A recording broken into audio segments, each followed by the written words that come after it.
Vamos a dar paso a la tercera etapa del programa que desarrollamos todos los miércoles aquí, que son las conferencias centrales. Esta primera conferencia tiene por título Adaptación, adaptación al auditorio. ¿Y qué queremos decir con esto? Y lo voy a contestar con alguna pregunta, ¿no? Siempre como oradores, antes de hablar ante el público, ¿pensamos en el auditorio? Siempre como oradores, ¿sabemos qué tipo de gente es a la que le vamos a hablar? ¿Sabemos cómo está compuesto, cuál es el mix de ese auditorio? No siempre. Uno puede decir, no es mi problema, yo soy orador, voy y hablo, ese será un problema del auditorio, no es mi problema. No, es su problema como orador. Muchas veces hemos visto a grandes oradores que, enfrascados en su mensaje, en su pieza oratoria, se olvidan del orador. Y ese es un grave error, porque ese es uno de los grandes motivos por los cuales a veces fracasa ese mensaje. Porque no es lo mismo dar un mensaje a un público, por ejemplo, de jóvenes universitarios, que dar un mensaje a profesionales. Uno tiene que adaptar el mensaje de acuerdo al auditorio. El tema, como ven, es realmente muy importante para los oradores, tan importante como el orador que va a estar encargado de desarrollar este tema. Estará a cargo del doctor Ignacio Di Bartolo, y como hay gente nueva, les voy a hacer una pequeña síntesis. Ignacio es doctor, es médico, especializado en pediatría, fue jefe de pediatría del Hospital Alemán, donde trabajó muchos años, allí se jubiló, terminó allí su carrera profesional, ha escrito varios libros de oratoria, es uno de los fundadores, uno de los creadores de APO, y es maestro de la oratoria. Así que pido para él un fuerte aplauso.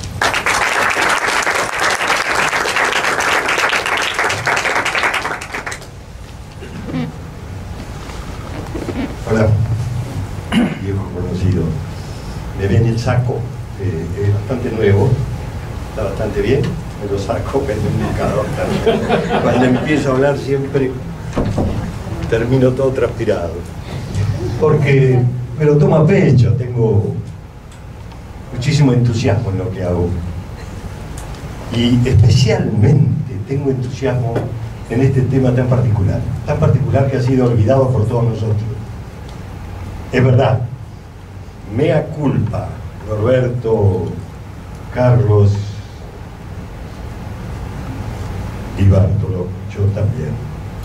En el libro primero del año 90 no figura. En el año 2000 publiqué el segundo libro, no figura. En el año 2007 publicamos un libro entre todos y este tema no figura. Y es un tema importantísimo. ¿Cómo fue que se nos pasó? Lo hemos conversado alguna vez acá, lo tuvimos una vez a Leonardo al frente de una conferencia muy cortita con relación a esto. Pero es verdad que está totalmente descuidado. Y entonces volvemos siempre a lo mismo, a las mismas cosas que se repiten: orador, conferencia, auditorio, personalidad, estilo, dicción, movimiento, manejo de imprevisto, todo lo que tiene que ser. ¿Y de dónde está adecuación al auditorio? En un pequeño capítulo, en un pequeño ítem del último capítulo: impresión general, adecuación, nociones fecundas, posibilidad de memorizar y capacidad para entretener. Yo que escribí ese capítulo, me da vergüenza decir que me olvidé de todo lo más importante, pero lo más increíble es que se lo olvida a todo el mundo, siendo una cosa tan importante. ¿Cómo es posible? ¿Qué es esto? ¿Que vamos a hablar en cualquier lado, apretamos un botón y nos sale una conferencia siempre la misma? No, señor, la conferencia tiene que ser a medida de donde corresponde. Estas son las herramientas especiales que debemos tener y echar mano en algunas circunstancias. No las herramientas indispensables que son para todos nosotros igual. Como pararse, como mirar, como manejar los silencios. Eso es para todo. Pero hay herramientas especiales. Yo lo mismo me voy a pescar. Me voy a pescar, agarro la caja de pesca y me preparé para saber qué voy a pescar en el lugar donde voy, o a dónde voy a ir para pescar lo que quiero. No me preparé. Son las herramientas para todo. De ninguna manera. A mí que me gusta pescar dorado, el anzuelo, la tanza y todo son completamente distintos si voy a pescar pejerrey en invierno, a la deriva, con un anzuelito. Naturalmente que es distinto. Entonces hay que saber echar mano a la herramienta que corresponde, de acuerdo al pescado, de acuerdo al pez que uno quiera pescar. Es decir, es el pez el que va a decidir pescar. Y nosotros también tenemos que saber qué es lo que quiere pescar y qué es lo que le gusta a ese pez para poder pescarlo. Esto es igual. Entonces hay que preguntar, hay que saber. La gente se le llama la atención, porque ahora, con los años, acá hablaron de 19 años, yo que estoy en la oratoria hace 32, y en el año 80 empezamos en el Hospital Alemán. Entonces, estas herramientas, esto implica que habré dado, que yo, no sé, es muy difícil decir, pongamos 30 cursos por año, en 30 años son alrededor de 1000. Es mucho. Parecería que yo en cualquier lado puedo dar un curso de oratoria. Ustedes no se imaginan lo que a mí me cuesta preparar un curso de oratoria, porque el curso, no aprieto un botón y me sale un curso, tengo que adecuarlo. Puede haber 50 personas, 100.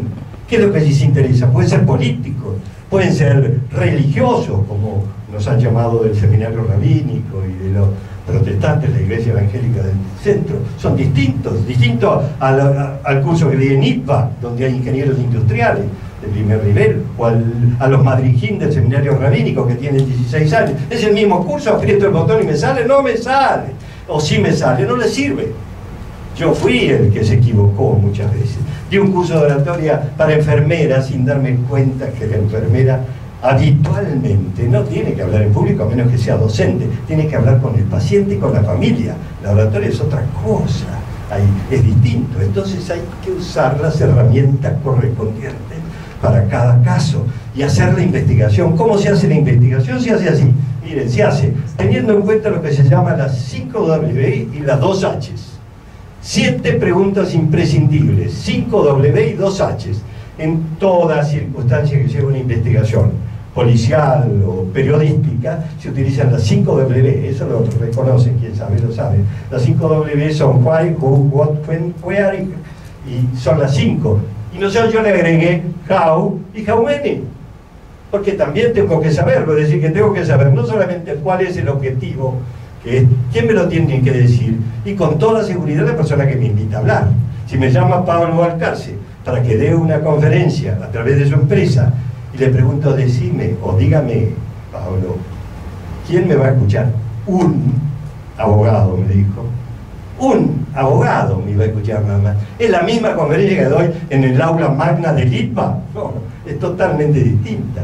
Entonces, ¿quién va a ser la persona que me va a decir, que me va a contestar lo que yo le voy a preguntar? La persona que me invita.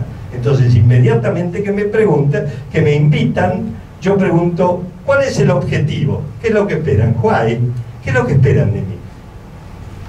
¿Qué es lo que esperan? ¿Esperan aprender a hablar en público? ¿Esperan hacer una oratoria persuasiva a los políticos, los senadores y los que cada vez más nos llaman con relación a la oratoria? ¿Quiénes son los que me invitan? ¿Quiénes son? ¿Qué nivel tienen? En el caso de la medicina, ¿son médicos, son enfermeras? En el caso de la toxoplasmosis, que fue un tema que yo utilicé mucho, que yo repetí muchas veces, ¿quiénes son? ¿Son médicos del interior o son médicos del Hospital Muñiz? Muy distinta será la formación de unos y otras, y muy distinto el nivel de lo que voy a hablar. Es totalmente distinto. ¿Qué es lo que esperan? ¿Cuándo está previsto? ¿Está previsto, sí, la semana que viene? No, yo no puedo. No, yo no puedo. Yo necesito mucho tiempo de formación. No porque necesite estudiar oratoria, sino porque necesito adecuar mi charla al auditorio. Y eso me lleva mucho tiempo. Es decir, yo tengo más de 1000, con toda seguridad, más de 1000 proyecciones, y selecciono permanentemente las que necesito para cada auditorio. Es más, muchas veces ni siquiera las tengo que armarlas para ese auditorio. Es decir, que el preparar una charla hay que tomarlo muy, muy en serio, porque usted está utilizando a la gente que viene a escucharlos. Ustedes mismos hoy, fíjense, yo sé que tengo media hora para hablar, pero llegar, y seguro voy a llegar de alguna manera u otra, pero tengo que saber cuánto tiempo tengo, dónde está previsto. ¿Dónde está previsto? ¿Dónde está previsto? Es muy importante. ¿Dónde? ¿Qué quiere decir? ¿Dónde lo voy a hablar? En una cena de camaradería, en un almuerzo. En un almuerzo en tono completamente informal. Pero si voy a Prosegur a las 8 de la mañana para hablar de un tema, naturalmente que la gente que está muy ocupada va a querer aprender y asimilar lo que yo le voy a enseñar. No viene a entretenerse, viene a distraer parte de su trabajo con el esfuerzo de ellos y de la empresa que me contrata. Con lo cual yo tengo la responsabilidad enorme de responderle totalmente a lo que están esperando de mí. Y después, también, ¿cómo debo hacerlo? En algunas circunstancias, como lo hemos hecho en el cuerpo diplomático, tenemos que presentar el discurso previamente, porque tienen que leerlo, a ver si yo me estoy molesto. Los militares tienen que hacerlo, así que a veces hay que leerlo, es obligación leerlo. Hay un discurso que dio la vuelta al mundo, el de Steve Jobs en la Universidad de Stanford, y lo lee. Yo decía, ¿cómo es posible si Steve Jobs es un excelente orador que lo lea? Lo leía porque era obligación de la persona que le hablaba, los que se recibían, que el director, el presidente o el decano de la universidad le hiciera el discurso de lo que iba a decir la persona que iba a hablar y no se sorprendiera. Es decir, que hay veces que uno tiene que leer el discurso, otras veces es previsible y preveo que tengo que hablar pero no estoy seguro, otras veces es programado, que es esto que estoy haciendo, un discurso perfectamente programado, otras veces es improvisado, cuando no pensé jamás que me iban a llamar y me llamaron. Es decir, que tengo que saber cómo debo de hacerlo y también tengo que saber cuántos van a escucharme. How many? ¿Cuánto? No es lo mismo hablar en una reunión que hablar en un auditorio, que hablar en una multitud, que hablar por televisión. Es lo mismo, de ninguna manera. Es totalmente distinta la técnica. Y entonces, con todo eso que pregunté, con esa investigación, voy a resolver cómo voy a dar mi discurso. Y esto implica mucho trabajo. Mucho trabajo. Por eso el tipo de discurso tiene que ser hecho a medida, como vos hacés, hecho a medida para ese auditorio. Este auditorio es un auditorio altamente calificado. No hay en el país gente tan preparada en oratoria como son ustedes. El único requisito para venir es saber oratoria, haber hecho el curso con anticipación. Entonces, mi cuidado es todavía mayor, porque no puedo alterar, no puedo equivocarme, tengo que brindarles en poco tiempo mucha información.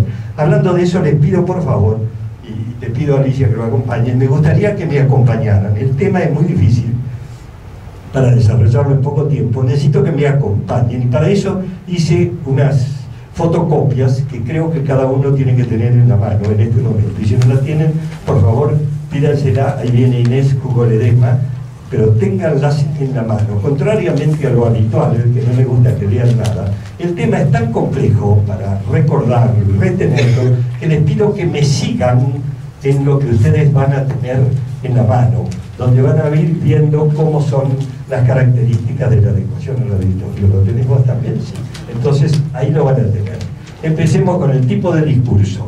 Empecemos entonces con la primera diapositiva que tienen ahí, que dice: el tipo de discurso debe adecuarse de acuerdo al número de participantes. ¡Qué curioso! Al número de participantes. Hasta ahora a nadie se le había ocurrido decir, señores, es distinto el discurso, de acuerdo al número de participantes. O según sus objetivos, es persuasivo, es social, es informativo. Es completamente distinto. Entonces vamos a adecuarlo. Empecemos. Según el número de participantes. Tipo de discurso según el número de participantes. ¿Cómo deben ser pues los participantes? Yo me encontré con esta particularidad. Voy a muchísimas empresas a dar el curso de oratoria, pero algunas de ellas me pasa que me encuentro con gente que no tiene que hablar en público, tiene que hablar en un grupo reducido de sus 3 o 4 compañeros de trabajo. Eso es una reunión, eso no es un auditorio. Entonces el primero será la reunión. ¿Cuándo es una reunión? Cuando hay menos de 10 participantes. menos de 10 participantes, es una reunión. Y la forma de hablar es totalmente distinta.